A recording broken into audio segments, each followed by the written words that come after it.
I wanted to do a video on this topic. I wanted to basically touch on this, for a little while because there's a lot of speculation, basically, on which house in astrology represents the father and which house represents the mother, basically. What I want to say first off is that, some astrologers, they'll say that, okay, the fourth house is the mother. Then some will say that it's actually the 10th house, which is the mother. Then some will say it's the parent of lesser influence.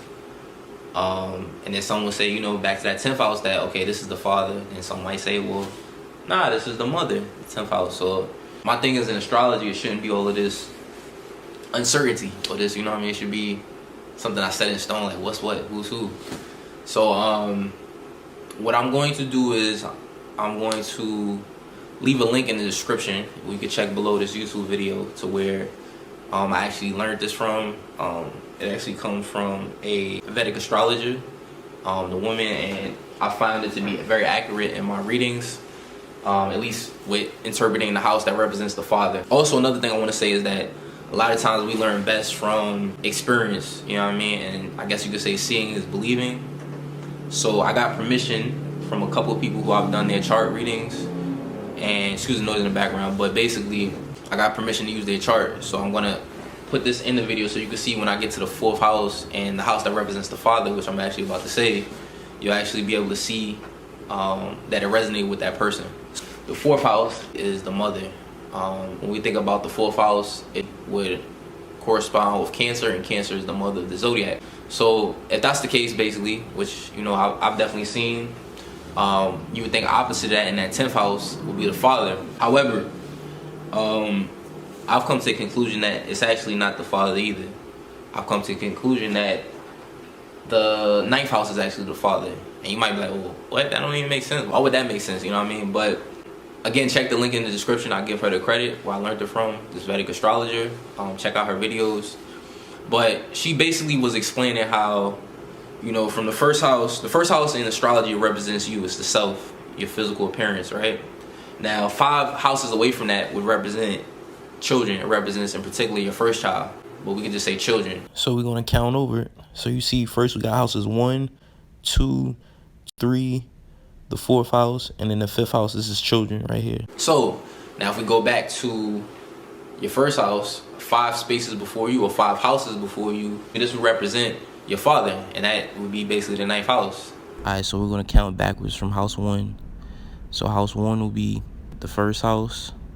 House 12 would be the 2nd house. House 11 would be the 3rd house. House 10 would be the 4th house. And house 9 would be the 5th house.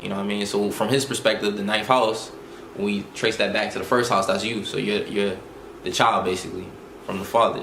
Now, again, just so you can see visually, we're going to count back from house 9 all the way to houses 1, basically.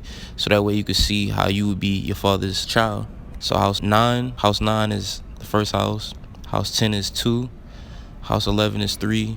House 12 is 4. And house 1 would be the 5th house. So again, you're the father's child. 5 houses away, derivative-wise, would be children. This is very important to know because when we get into derivative houses, or derivative interpretations, which if you don't know what that means, I'm gonna make another separate video on that. It's basically where you say, if you want to know about somebody's 12 houses and we don't have their chart, you could basically look into your chart, turn the wheel, and basically read their 12 houses from your chart, and it's going to be accurate as well. So this could be like for a sibling, a father, grandparent, uncle, aunt. You could basically see their 12 areas of life through your chart. But yeah, back to what I was saying though. Basically, the 9th house is the father, and the 4th house is what I would say the mother. Some may want to debate with me. That's cool, but I'm just going to show you once I try to attach these, these clips from these readings I've done, so you can see how I resonated with the people. Because seeing is believing, and that's all I want to say. Y'all have a good one. Take it easy. Shout out to y'all. Let's go to the 9th house. We almost done. The 9th house is your fathers, your beliefs. It represents overseas, long distance journeys. It represents in-laws if you were to ever get married. And post high school education. So after high school, like university and above. So we'll start with your father. When you have Leo here, normally I would think that he was someone who was well known or prominent. Again, Leo is the entertainer of the zodiac, so they show, him having this star type of quality. It would make him like come off as very like charismatic, someone who is a leader, someone who's courageous, the life of the party, things of that nature. I don't know if I said courageous, but yeah, that would be. Yeah, you did. Okay, so that would be his type of energy. Ninth house is connected to the 10th house, so this is another indication that he was about his career.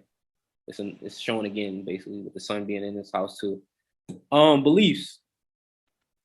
Be mindful of pride in the things that you believe in. Leo deals with pride. It deals with the ego, so be mindful of that. But you do want to be seen. I told you earlier, for the things that you believe in, basically. You want to be recognized in this area. Wherever Leo's at, we want to shine and be seen.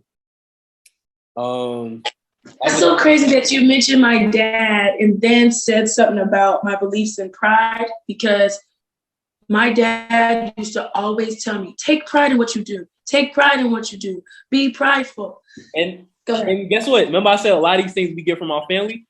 Mm-hmm. And so the father represents that. And you just saying how he told you that it's the energy that he would have given off, and that's around beliefs, basically. Right. So it's all right there. I can't make this shit up. I don't know what the conversation. I wasn't there. I know you can't, because you wouldn't know that. This shit I don't tell nobody. Who the fuck is about to sit back and listen to me give them my whole life story and shit? You got it. Like, this shit is like spot on. Yeah. Let's see what else. This house also represents your father and in-laws as well too. So if you get married, this is going to represent, your in-laws. But we'll talk about your father first. Your father, with that Aries energy, very independent, maybe doing their own thing, a bit selfish. On the positive side, though, Aries energy is a leader, pioneering, a boss type of energy. Excuse me for that. When I'm looking at your Mars to see how it's aspected. It's about 50-50, so it can play out either way. In terms of your pops and stuff, but I would think he definitely did his own thing and stuff. Yeah, that's possible. What happened? I said, yeah, that's possible. That's what? I said, that's my pops, man. Oh yeah. He could be headstrong as well too. That's that warrior energy that he gives off with that Aries here. Mm-hmm. You said he was in the military, right? Yeah, he was in the military for a while. Yeah. That's that Aries energy. Aries, which is like Mars energy, is the warrior. So then of course the sun sign tells you about your father as well too. So definitely rolling stones. I told you that it's sad. Was your father pretty known? Yeah. I mean, everywhere, everywhere I went, everybody knew him. Yeah, that's right. Son in the house of Leo. Yeah. Mm-hmm. Well-known father, and this is why I say too, you can exhibit these same traits. A lot of times, we get these qualities from our father, basically. So your son being in that house of Leo, you're here to shine, basically. Let's go to your IC. This is your 4th house, cuz. So 4th house is your mother. It's a representation. It's like the moon sign, so it's a representation of your feelings, your upbringing, ancestry, lineage. It's a representation of what we do at home as well too, and our emotions. I don't know if I said emotions, but so you got Pisces here, and your dynamic with your mother. On one end, this is kind of similar to your Neptune in the first, but she comes off as compassionate, or like it's like a savior type of energy. But again, she could be the type that puts up illusions too. But she can also have a nurturing energy too. But it's just that same type of energy. Now, wherever Pisces that is in our chart is where we dream about, but we don't always see things clearly. It's like Neptune energy, because Neptune rules over Pisces. So it's basically saying that you feel a bit unclear on certain parts of your mother. You may either don't remember these things, maybe in your upbringing, or just like you don't know certain things about that, and family members as well too. That's what it would basically normally shows up as. Yeah. I always ask her, like, when we used to get into it or whatever, or I felt like not to say when she used to get into it, but when I feel like she would treat me a certain way, like because obviously our relationship, me and my mother's relationship, is different than relationship.